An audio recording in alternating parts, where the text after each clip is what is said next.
Bismillahirrahmanirrahim. Dilanjutkan na kitab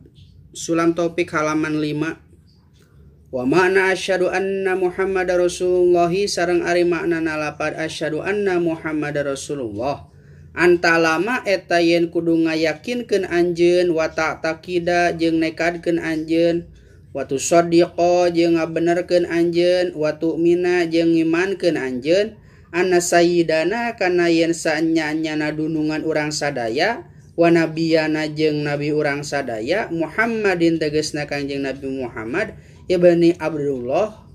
putrana Sayyid Abdullah ibni Manapin Abdullah putrana Abdul Muthalib ibni Hasyim Abdul Muthalib putra Hasyim ibni Manaf Hasyim putra ibni Manaf al-Qurasyi anu bangsa Quraisy sallallahu alaihi wasallam Abdallahi eta hambana Gusti Allah wa rasulahu sareng utusan Allah ila jami'il khalaqi kasakabehna makhluk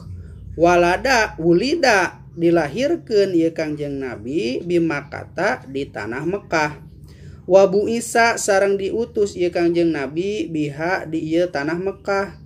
wa hajaro sareng hijrah Kangjeng Nabi ilal Madinati ka tanah Madinah wadupina sarang dipendem atawa ieu dikubur Kangjeng Nabi piha di kota Madinah al Munawwarah wa anahu sareng sanyanyana Kangjeng Nabi Muhammad sallallahu alaihi wasallam sodikun eta anu bener pijami ima dina sakabehna perkara akhbaro anu parantos mere kabar Kangjeng Nabi hu kana itu ma pamin dalika mangka eta tetep tina sawarehna itu berita azabul kubri ari ayana siksa kubur wana imuhu jeung ari ayana nikmat kubur wasu alul malakaini ari ayana dua pertanyaan malaikat anu dua gitu wasu alul malakaini munkaron tegesna malaikat munkar wa nakiron jeung malaikat nakir wa ba'su jeung ari ayana hudang ti kubur wal hasru ari ayana ngumpulna makhluk nyata la mahsyar teh wa kiamatu ari ayana kiamah wal hisabu ari ayana hisaban atawa perhitungan wasawabu jeung ari ayana ganjaran wal azabu jeung ari ayana siksaan wa mizanu jeung ari ayana timbangan wa naru jeung ari ayana naraka wasiratu jeung ari ayana siratal mustaqim jembatan wa haudu jeung ari ayana talaga kausar wa syafaatu jeung ari ayana syafaatul udma syafaat anu agung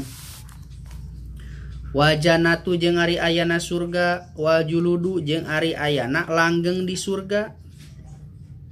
wal khuludu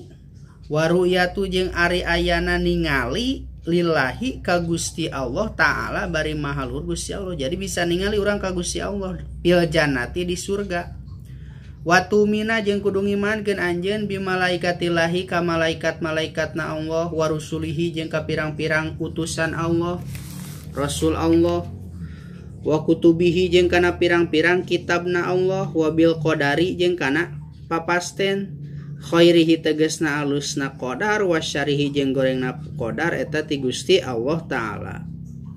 wa anahu sareng sanyanyana Kangjeng Nabi Muhammad sallallahu alaihi wasallam khatimun nabiyyin eta panutupna sadaya nabi wa sayyidi waladi adama sareng dununganana anak-anak Adam ajmaina tegasna sadayana paslun ra'aitu paslan marortu bipaslin huwa paslun huwa ari ieu paslun eta hiji pasal yajibu wajib ala kulli muslimin kasaban-saban jalma anu Islam naon hibdu islamihi ngaraksa islamna ieu si muslim wa saunuhu jeung ngaraksa amma tina perkara yupsidu anu matak ngaruksak ieu ma kana Islam wa yubtilu jeung anu matak ngabatalkeun ieu ma kana Islam wayak tou jeung anu matak megatkeun ieu ma kana Islam wa huwa jeung ari ieu anu matak ngaruksak jeung matak ngabatalkeun jeung matak megatkeun kana Islam teh aridatu nyaeta murtad